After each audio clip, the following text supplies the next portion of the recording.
खुद चुना था कि ये जो अभिषेक झा हैं ये चुनाव लड़ेंगे। अभिषेक झा का नाम उन्होंने खुद सेलेक्ट किया था, बहुत सारे उम्मीदवार थे।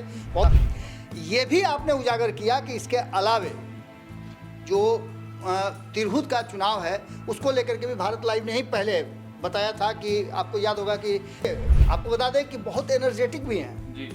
तो इन सारी बातों को लेकर के देवेश चंद्र ठाकुर को लग रहा था कि एक ऐसे शख्स को यहाँ तिरहुत में दिया जाए जिसकी लगभग उन्होंने 24 साल तक मतलब था। फाइनली जब हमने कवर किया था तो हमने बताया था कि ये जनसुराज की तरफ मूव कर सकते हैं, क्योंकि जनसुराज से इनका संपर्क जो है धीरे धीरे बढ़ रहा है। और समान परिस्थिति बनी है, उस परिस्थिति में वोटरों ने जितना उलझा के रखा है वो एक बात तो साफ साफ बता रहा है कि उलझन जो है उसको सुलझाने का एक ही रास्ता है कि 9 तारीख का इंतजार कीजिए किसको वोट मिला है। हालांकि दावे सभी के हैं, कई लोगों से हमारी भी बातचीत हुई है, उम्मीदवारों के करीबियों लोग से भी बातचीत हुई है, जो मैनेजमेंट कर रहे हैं उनसे भी हमारी बातचीत हुई है।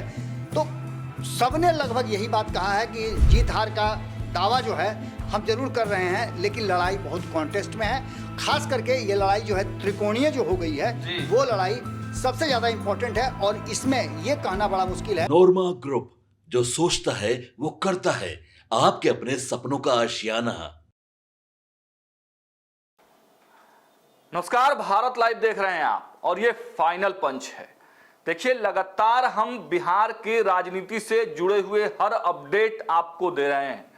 और देखिए, एनडीए ने जब 4 सीटों पर बाजी मारी तब से ही यह कयास लगाए जाने लगे थे कि अब जो फाइनल चुनाव होने वाला है बिहार का, उस पर दोनों ही धड़े, चाहे महागठबंधन हो या फिर एनडीए हो, दोनों ही धड़े प्रमुख तौर पर लगे हुए थे। लेकिन तिरहुत विधान परिषद उपचुनाव में 2 बागियों ने जरूर इन दोनों ही बड़े धड़ों का खेल बिगाड़ने का काम किया है। देखिए, लगभग 30 विधानसभा, आधा दर्जन से के लगभग में लोकसभा और 1.5 लाख वोटरों वाला तिरहुत विधानसभा क्षेत्र में उपचुनाव हुए हैं। अभी अभी वोटिंग खत्म हुए हैं और आज हम आपको रिजल्ट बताएंगे। क्या कुछ समीकरण रहे, क्योंकि 4 जिलों में ये जो चुनाव है वो हो रहा था, वोटिंग चल रहे थे, तमाम प्रशासनिक तंत्र लगे हुए थे। हम हर तरह से आपको एनालिसिस करके बताने जा रहे हैं कि आखिर आज फाइनल रिजल्ट क्या है। हालांकि आधिकारिक रूप से 9 तारीख को तिरहुत उपचुनाव जो हुए हैं विधान परिषद के, उसके रिजल्ट आएंगे, लेकिन आज बाबा आपको बताने जा रहे हैं कि आखिर तिरहुत का फाइनल रिजल्ट क्या है।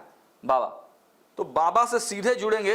बाबा, देखिए, लाइव हम दिखाने जा रहे हैं आखिर वोटिंग खत्म होते होते तिरहुत का जो रिजल्ट आया है, अचानक जो बाजी है वो पलट गई है। आखिर कौन सी बाजी पलटी है और किसका रिजल्ट फाइनल आया है? देखिए अगर सुबह से ही हम लोग लगातार इस खबर को कर रहे हैं और सुबह से ही हम बता रहे हैं, हालांकि चुनाव जब से इसकी रणभेरी बजी है तब से लगातार ये चूँकि हॉट सीट बन गया था। और हॉट सीट इसलिए बना था कि यहाँ से विधान परिषद के सभापति हुआ करते थे देवेश चंद्र ठाकुर, उन्होंने इस्तीफा दिया था क्योंकि वो सांसद बन गए थे, इसलिए ये सीट खाली हुई थी। नीतीश कुमार की प्रतिष्ठा यहाँ फंसी हुई थी क्योंकि 4 बार से यहाँ से देवेश चंद्र ठाकुर जीतते आ रहे हैं, चाहे वो जिस तरफ से लड़े हो या जैसे भी लड़े हो, लेकिन चुनाव जीतते आ रहे हैं। उनका मैनेजमेंट बहुत अच्छा था, पहले निर्दलीय थे, फिर जदयू में आके लड़े। बिल्कुल, तो उनके मैनेजमेंट में उन्होंने खुद चुना था कि ये जो अभिषेक झा हैं ये चुनाव लड़ेंगे। अभिषेक झा का नाम उन्होंने खुद सेलेक्ट किया था, बहुत सारे उम्मीदवार थे, बहुत सारे प्रत्याशी थे। आपको याद होगा कि लोकसभा के समय में क्या हुआ था। लोकसभा चुनाव के समय में जनता दल यूनाइटेड के भीतर और खास करके महागठबंधन में जब नीतीश कुमार हुआ करते थे, चुनाव की तैयारियां जब चल रही थी तब बहुत बवाल मचा था और इन सारी चर्चाओं को हमने कर दिया था। लेकिन अब जबकि हम रिजल्ट पर पहुंचने आ रहे हैं, वोटिंग हो चुका है, बैलेट। एक चीज आपको टोकेंगे बाबा, भारत लाइव ही वो पहले हम लोग थे और हम लोग ये बताने वाले थे कि देवेश चंद्र ठाकुर सीतामढ़ी से चुनाव लड़ने जा रहे हैं और फिर बाद में उनको वहीं से आपने ही इसको डिस्क्लोज किया था। सबसे पहले आप ही के चैनल पे उन्होंने बोला था कि मैं चुनाव किसी कीमत में लड़ रहा हूँ, मैं चुनाव लड़ रहा हूँ, आप जाइए ना, निश्चिंत हो जाइए। मेरी बात हो गई है नीतीश कुमार जी से। और उसके बाद से जो बवेला मचा झमेला हुआ उस सब कुछ आप जानते हैं, इसका उजागर तो आप ही ने किया था। ये भी आपने उजागर किया कि इसके अलावे जो तिरहुत का चुनाव है उसको लेकर के भी भारत लाइव ने ही पहले बताया था कि आपको याद होगा कि जैसे ही लोकसभा के चुनाव के समाप्त हुए थे, रिजल्ट भी नहीं आया था, उससे पहले मैंने ही एक खबर किया था जिसमें हमने बताया था कि यहाँ पर जो संभावित उम्मीदवार हैं, 12 उम्मीदवारों की चर्चा हमने की थी, वो 12 उम्मीदवार चुनाव लड़ रहे हैं। अच्छा, मैंने 12 उम्मीदवार का नाम लिया था जो कि कभी चुनाव लड़े हैं या नाराज चल रहे थे। मेरी बात जो वहाँ के लोगों से हो रही थी लगातार, चूँकि देवेश चंद्र ठाकुर के वहाँ से इस्तीफा देने के बाद ये सीट जब खाली हुआ तो लोगों को लगा कि ये सीट जो है किसी अन्य के पास जा सकती है। लेकिन एक बार फिर से यहाँ ब्राह्मण उम्मीदवार खड़ा करने में कहीं ना कहीं देवेश चंद्र ठाकुर का एक बड़ी भूमिका रही, और खास करके अभिषेक झा को चुनने के पीछे का उनका बहुत सारा कारण था। मल्टी लैंग्वेज है, इसके अलावा शिक्षाविद हैं, पढ़े लिखे हैं, प्रवक्ता भी रहे हैं, और उसके अलावे आपको बता दें कि बहुत एनर्जेटिक भी हैं। जी जी। तो इन सारी बातों को लेकर के देवेश चंद्र ठाकुर को लग रहा था कि एक ऐसे शख्स को यहाँ तिरहुत में दिया जाए जिसकी लगभग उन्होंने 24 साल तक मतलब सेवा की जिस क्षेत्र की, उस क्षेत्र में एक ऐसे व्यक्ति को दें, ऐसे व्यक्ति को दें जो उनके हिसाब से इस क्षेत्र का सेवा कर सके या इस क्षेत्र में काम कर सके। उन्होंने अभिषेक झा को चुना। हालांकि अभिषेक झा का विरोध खूब जम करके हुआ, आपको पता है, उनको बाहरी भी कहा गया, सब कुछ कहा गया। वो भी आप ही ने ब्रेक किया था कि आप माफ कीजिएगा, विकास ने ब्रेक किया था। विकास ने जब पूछा था कि आपको बाहरी लोग कह रहे हैं तो गुस्सा भी गए थे, लेकिन उन्होंने बड़ा सहजता से अपनी बातों को रखा। तो अभिषेक झा से आगे जब बढ़ते हैं हम, तो आपको सीधे सीधे नजर आता है कि दूसरा जो गठबंधन है ये आपका महागठबंधन की तरफ से जो उम्मीदवार खड़े किए गए हैं, उसमें गोपी किशन जो हैं वो लगातार उनको खोजा जा रहा था। शुरुआत में हमने बताया था कि गोपी किशन को उम्मीदवारी मिल सकती है। चर्चा तो चल रही थी कि ये भी प्रयास कर रहे हैं कि वो राजद से चुनाव लड़ें, ये प्रयास कर रहे थे कि यहाँ से चुनाव लड़ें, ये प्रयास कर रहे थे कि वो बीजेपी से चुनाव लड़ें। यानी कि डॉक्टर साहब सभी जगह हाथ पैर मार रहे थे, और अंत में तैरते तैरते जब हमने बताया था, खबर किया था, फाइनली जब हमने खबर किया था तो हमने बताया था कि ये जनसुराज की तरफ मूव कर सकते हैं, क्योंकि जनसुराज से इनका संपर्क जो है धीरे धीरे बढ़ रहा है। और फाइनली यही हुआ। मतलब उनके नॉमिनेशन से कुछ घंटे कहा जाए तो पहले उनको ये घोषणा हुई कि जनसुराज से वो लड़ेंगे चुनाव। इसके बाद अब यहाँ आ जाइए आप, ये राकेश रोशन है। राकेश रोशन एलजेपी के हुआ करते थे, चिराग पासवान के करीबियों में से एक हुआ करते थे, चिराग पासवान के जो संगठन है उसमें हुआ करते थे, चिराग पासवान के सोशल मीडिया हैंडल को बहुत मजबूती के साथ देखा करते थे, और उसमें उन्होंने एक अच्छा काम भी किया था।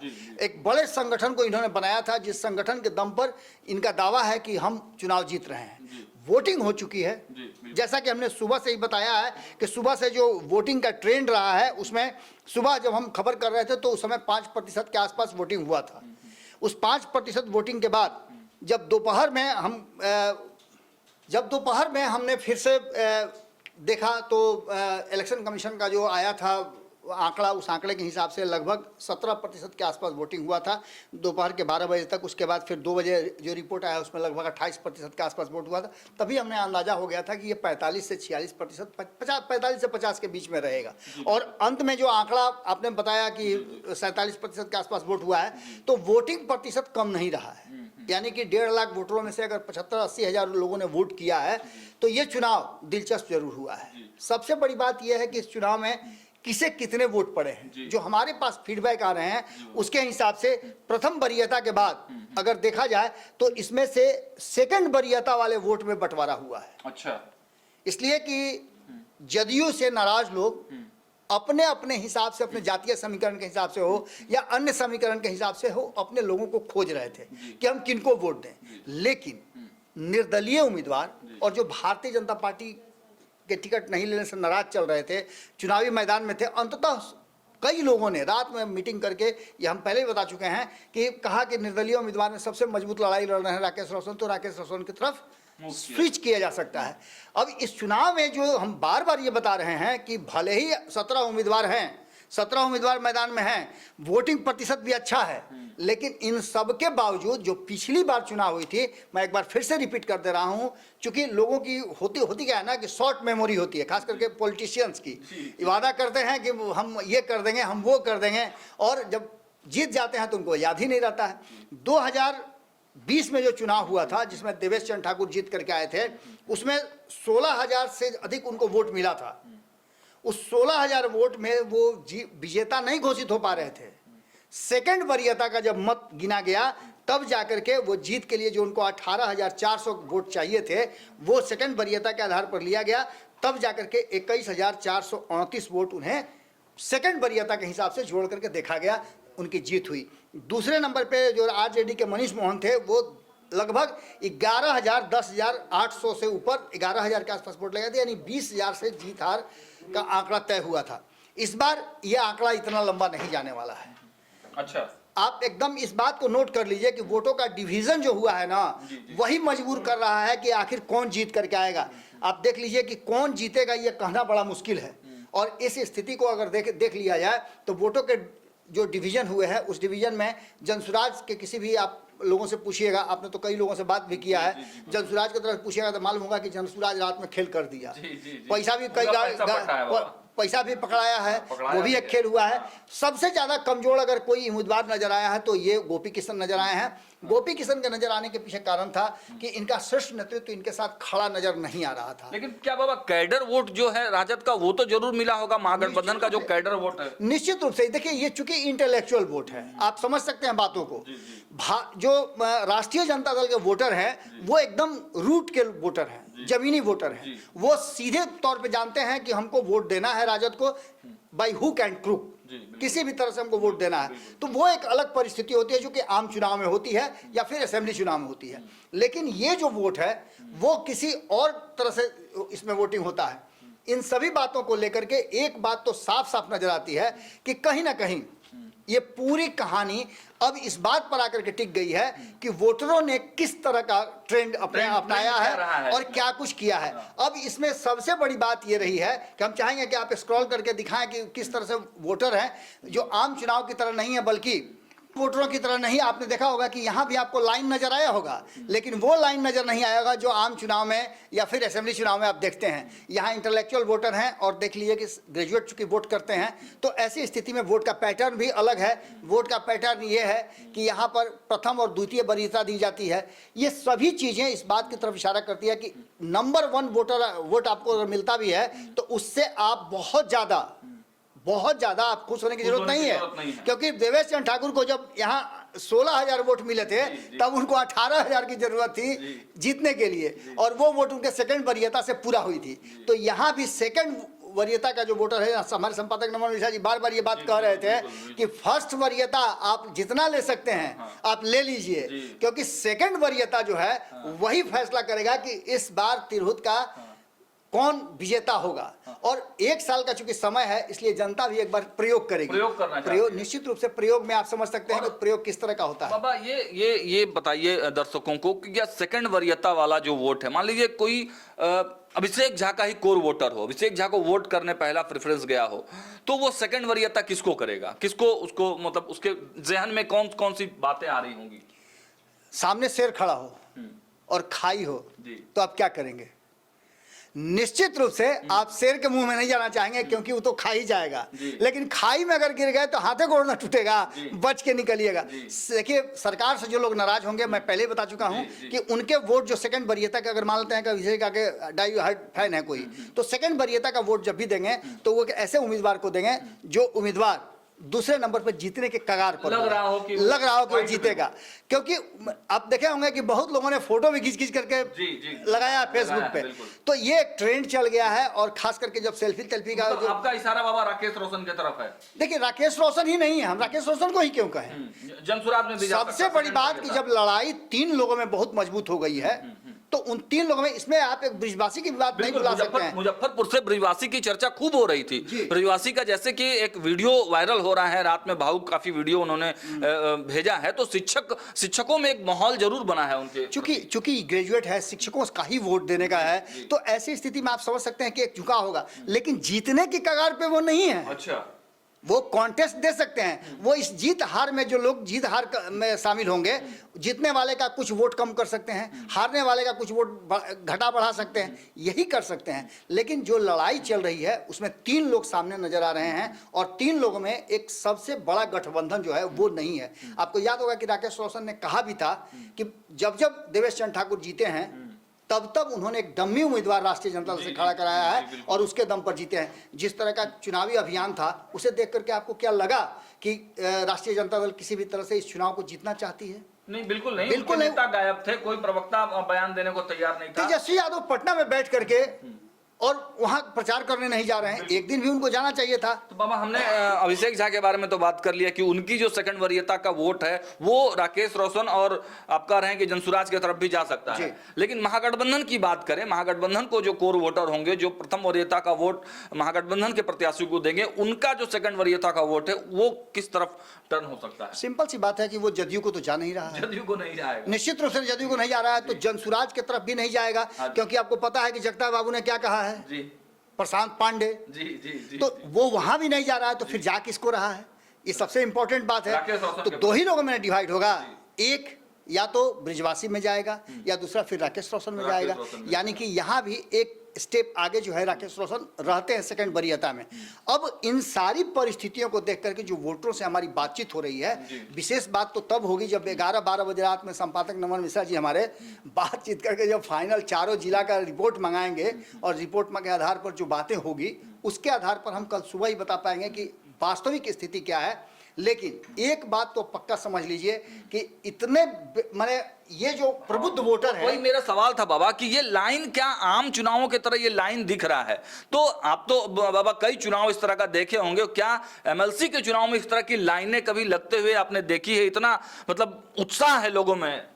देखिए ये बताए ना कि सबसे बड़ी बात ये होती है ना कि यहाँ या तो आप किसी के सेंटिमेंट से के साथ चुनाव में भाग लेते हैं, जी जी बिल्कुल, जाकर के वोट देते हैं, या फिर आपका कोई उसमें जो कहा जाता है कि मैंने स्वार्थ निहित होता है।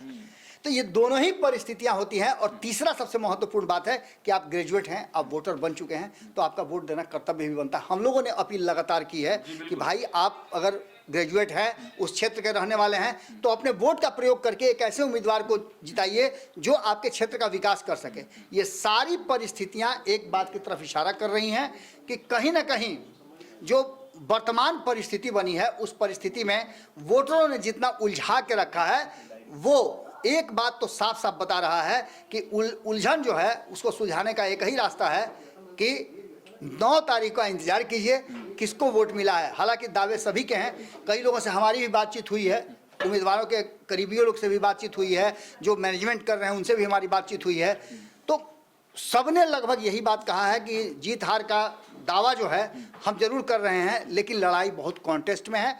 खास करके ये लड़ाई जो है त्रिकोणीय जो हो गई है, वो लड़ाई सबसे ज्यादा इंपॉर्टेंट है। और इसमें ये कहना बड़ा मुश्किल है, यदि तंत्र नहीं लगेगा तो आप समझ लिए कि जनतंत्र जो है फैसला कर चुका है। बाबा एक मेरा सवाल होगा जिला वाइज देखिए, अगर बात किया जाए तो मुजफ्फरपुर में सबसे ज्यादा वोटर हैं, 70,000 मुजफ्फरपुर में, 43,000 सीतामढ़ी में, 37,000 वैशाली में और 6,600 के करीब शिवहर में। तो जिला वाइज क्या कोई आपके पास फीडबैक आया है कि किस जिले में किसके वोटर ज्यादा हैं, किस जाति समुदाय के तरफ वोट मूव किया है? देखिए सिंपल सा नजर आता है कि जो मुजफ्फरपुर का इलाका है वो भूमिहार बेस्ट इलाका है, और वहां से सैनी की भी अच्छी खासी सैनी की भी भूमिका है। तो यहाँ पर आप देख लीजिए कि वोटों का डिवीजन हो रहा है। अच्छा। सिंपल डिवीजन आपको नजर आएगा कि सहनी समाज के लोग किसको वोट करते हैं, तो निश्चित रूप से वो महागठबंधन की तरफ स्विच करेंगे, क्योंकि सहनी समाज के एक नेता तो उधर हैं, दूसरे हरी सहनी भी हैं, तो हरी सहनी का वोट भी ट्रांसफर होगा निश्चित रूप से एनडीए की तरफ होगा, अभिषेक झा की तरफ जाएगा। लेकिन सबसे बड़ी बात यह है कि यहाँ भूमिहारों का वोट जो है सीधे आपको जाता हुआ दिखाई दे रहा है डॉक्टर साहब को, क्योंकि उन्होंने मुजफ्फरपुर में अच्छा प्रैक्टिस भी किया है, उनके फैमिली बैकग्राउंड में भी राजनीतिक फैमिली चुकी रही है, बहुत सारे ऐसे चीज़ दान में उन्होंने दिए हैं जिससे भी लोग ऑबलाइज हैं उनसे, तो निश्चित रूप से एक तो उधर झुकाव हो जाएगा। तो मुजफ्फरपुर की लगभग स्थिति यही है। बात करें सीतामढ़ी की, तो सीतामढ़ी में बहुत बड़े फैक्टर आपके बन करके आए हैं, जिनका आप लोगों ने प्रेस कॉन्फ्रेंस करवाया था। देवेश चंद्र ठाकुर तो है ही, लेकिन रामेश्वर महतो ने जिस तरह से ट्विस्ट किया है, और सबसे बड़ी बात कि कल मैं सुन रहा था कि संपादक नमन मिश्रा जी बता रहे थे कि देवेश चंद्र ठाकुर पूरा मतलब उनका ग्रुप जो है वो तैयार है, और वो उसमें से अधिकांश लोग जदयू के हैं जो कैंप कर रहे हैं, और माने वोटर को पोलिंग बूथ तक ले जाने की जिम्मेवारी लिए हुए हैं कि हर हाल में, निश्चित रूप से हर हाल में जिस तरह से पार्टी ने उन लोगों के साथ छल किया है, उनका कहना सीधे तौर पे यही है जो वो शुरुआत से कहते आ रहे हैं, उम्मीदवार चयन लोकसभा का हो रहा तो उस समय से कहते आ रहे हैं कि कहीं ना कहीं ये जो पिछड़ों का सीट है उसे सवर्ण को दे करके पार्टी ने नाइंसाफी की है हमारे साथ। मतलब रामेश्वर महतो जो है वो जिताने के लिए भले ही ना लगे हों किसी को, लेकिन देवेश चंद्र ठाकुर को उम्मीदवार को हराने के लिए पूरी तरह से निश्चित रूप से, वैसे तो आपको पता ही है कि उन्होंने समर्थन तो कर ही दिया था राकेश रोशन को ना, लेकिन इसके बाद क्या है कि शिवहर में और सीतामढ़ी में इन दोनों जगहों पे उन्होंने बेहतर मेहनत किया है और अपने सारे बल का प्रयोग करते हुए उन्होंने अच्छा खासा वोट इन्फ्लुएंस किया। बात वैशाली की करें तो वैशाली का रिपोर्ट सीधा था है, वैशाली राजपूत बहुल क्षेत्र है और वैशाली के ही रहने वाले हैं राकेश रोशन। निश्चित रूप से राकेश रोशन ने जो चुनाव लड़ा था तेजस्वी के खिलाफ, वो भी आपको पता है, सबको पता है कि उस चुनाव में भी उन्होंने अच्छा खासा प्रदर्शन किया था। इनपुट जो कई लोगों से बात करने के आधार पर आया है कि राजपूत समाज एक मुश्त करके, चाहे वो किसी भी जिले का हो, वो वोट किया है राकेश रोशन को। निश्चित रूप से जो उनकी माने पॉलिटिकल बैकग्राउंड उनका रहा है या उनके फैमिली बैकग्राउंड रहे हैं, उस परिवार से लोगों को सिंपैथी जरूर है। हालांकि ये भी खबर आ रही है कि रात में राजपूत समाज के लोगों ने बैठक करके इसको इन्फ्लुएंस करने का भी कोशिश किया था, लेकिन फाइनली यही हुआ है कि नहीं, समाज का लड़का है, इसके तरफ ध्यान दिया जाए। तो निश्चित रूप से शिवहर पे आते हैं, हालांकि शिवहर में वोटर काफी कम है, 6600 ही वोटर है, तो क्या लगता है आनंद मोहन का फैक्टर वहां काम करेगा? और आनंद मोहन क्या अब जिस प्रकार से चिराग पासवान और नीतीश कुमार के बीच में बातचीत हुई है, नीतीश कुमार उनके घर पे गए थे, तो आनंद मोहन अंदर ही अंदर वो भी तो कोई बड़ा खेल कर रहे होंगे। देखिए, देवेश चंद्र ठाकुर के खिलाफ और कहा जाए तो जदयू के लोग, जो संपादक नमन मिश्रा जी बार बार कर रहे हैं कि जदयू के लोगों ने ही अभिषेक झा को हराने का काम किया है, वो साफ साफ नजर आ रहा है कि इस तरह के बयान की क्या जरूरत थी। राजपूत समाज के आप हैं, राजपूत समाज का लड़का आपके विरुद्ध चुनाव लड़ रहा है जदयू के खिलाफ, तो ऐसी स्थिति में आपको जरूरत क्या थी इस तरह के बयान देने की चिराग पासवान पर? क्योंकि चिराग पासवान की पार्टी से वो आता है, उसने नॉमिनेशन से ठीक पहले रिजाइन किया उस पार्टी से, उस पार्टी के लोगों का सेंटीमेंट है। खबर तो यहाँ तक आई थी कि भले ही घोषित रूप से कह दिया गया होगा कुछ नहीं है, लेकिन अघोषित रूप से जो कार्यकर्ता हैं लोक जनशक्ति पार्टी के, वो राकेश रोशन से अपने सेंटीमेंट को नहीं अलग कर पाए। और आनंद मोहन भी बाबा कोई खेल करेंगे क्या? आनंद मोहन के समाज का लड़का है, राजपूत नेता कहे जाते हैं। बिल्कुल हो सकता है, बिल्कुल हो सकता है। हम तो वही बात बता रहे हैं कि देवेश चंद्र ठाकुर को औकात बताने के लिए, और खास करके अभिषेक झा के बाहरी होने का जो सवाल खड़ा हो रहा है, आपको याद होगा कि पिछले चुनाव में, लोकसभा चुनाव में भी कई ऐसे वीडियो ऑडियो वायरल हुए थे जिसमें बहुत नाराज थे कई लोगों के साथ, तो उनकी तीखी नोकझोंक भी हुई थी आनंद मोहन की। तो इन सभी परिस्थितियों को लेकर के ये लड़ाई कॉन्टेस्ट में है, 3 लोग इस लड़ाई में हैं। अब इस तीनों में से कौन 9 तारीख को सेहरा पहनता है, ये देखना दिलचस्प होगा। बस बार बार जो बोल रहे हैं कि तंत्र का अगर प्रयोग नहीं होगा तो जनतंत्र ने अपना फैसला सुना दिया। चलिए, जनतंत्र ने अपना फैसला सुना दिया है, हम भी लगातार आपको अपडेट दे रहे हैं। देखिए, बाबा ने आपको जिलों वाइज रिपोर्ट दिखाया है कि आखिर किस जिला में क्या स्थिति चल रहा है, क्या जातिगत समीकरण चल रहे हैं और कौन कौन से जो खेल हैं वो चुनाव को प्रभावित किए हुए हैं। 3 लोग पूरी तरह से लड़ाई में अंतिम क्षण तक बने हुए हैं। यह काफी रोमांचित करने वाला चुनाव था। देखिए, अमूमन आम चुनावों में लोगों की दिलचस्पी होती है, लेकिन तिरहुत का चुनाव ऐसा चुनाव था कि जिसमें बागी चेहरों ने इतनी दिलचस्पी पैदा कर दी, हार या जीत किसी की हो, लेकिन तिरहुत चुनाव से फाइनल बिहार का मूड पता जरूर चल जाएगा और लगातार हम आपको इसी माध्यम से अपडेट देते रहेंगे। फिलहाल इस खबर में इतना ही। देखते रहिए भारत लाइव। बहुत बहुत धन्यवाद। आपके सपनों को हमने सजाया है, ई होम्स पैनोरामा को हमने बनाया है। ई होम्स मेरा एक सपना था जिसपे मैं पिछले 4 साल से काम कर रहा था। हमने जो बनाया है वो सबने है माना।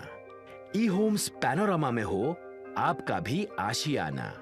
और फाइनली हमने 2021 में इस प्रोजेक्ट को लॉन्च किया। बहुत लोग अप्रिशिएट कर रहे हैं कि पूर्णिया जैसे शहर में, बिहार के, एक तो बिहार की बात करें उसमें भी पूर्णिया जैसे छोटे जगह में इस तरह का लाइफस्टाइल देना, ये सुन के हम लोगों को बहुत अच्छा लगता है। ई होम्स में हमने कुछ और भी किया है, जैसे हम जिस जगह में रह रहे हैं हमारे फैमिली सिक्योर हो, उनको सिक्योरिटी का ध्यान में रखा है। आपकी सुविधा और सुरक्षा आपके लिए खास है, ये आपका विश्वास है। इसमें आर्टिफिशियल इंटेलिजेंस का 7 लेयर सिक्योरिटी का हमने इस्तेमाल किया है। लस ग्रीन कैंपस को बनाया है। यदि हमारा बाउंड्री वाल है तो वो वर्टिकल गार्डन है। ये जितनी भी फैसिलिटी होता है एक इंटरनेशनल टाउनशिप में ई होम्स है, ये हम लोग विश्वास नहीं कर पा रहे हैं। जो भी हमारे मित्र दोस्त या जो भी हमारे बाहर के बायर आते हैं तो हम लोगों को बहुत अच्छा सुनने को मिलता है और बहुत अच्छा क्रेडिट मिल रहा है। वो सारा हमने सिर्फ एक बिल्डिंग नहीं बनाया, हमने एक बहुत अच्छा लाइफस्टाइल दिया ई होम्स में, और मेरा एक सपना था जिसको मैं आज फुलफिल होते हुए देख पा रहा हूँ। ये आपका आवास है। ई होम्स पैनोरमा में अब आपका निवास है। E homes Panorama, luxurious lifestyle redefined.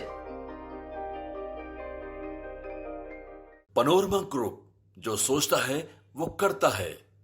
अगर ये वीडियो पसंद आई और वह बिहार के राजनीति और बिहारियत से सरोकार रखेनी तो सब्सक्राइब बटन दबा के चैनल के सब्सक्राइब कर ली। ओजे एगो घंटी बा, ओकरा बटन दबा देला से कुल सटीक और मारक खबर रुआ मुफ्त में मिल जाई। अगर रुआ पत्रकारिता के हमनी के नया प्रयोग में सहयोग कर चाहतानी तो ज्वाइन बटन दबा दी। Paytm number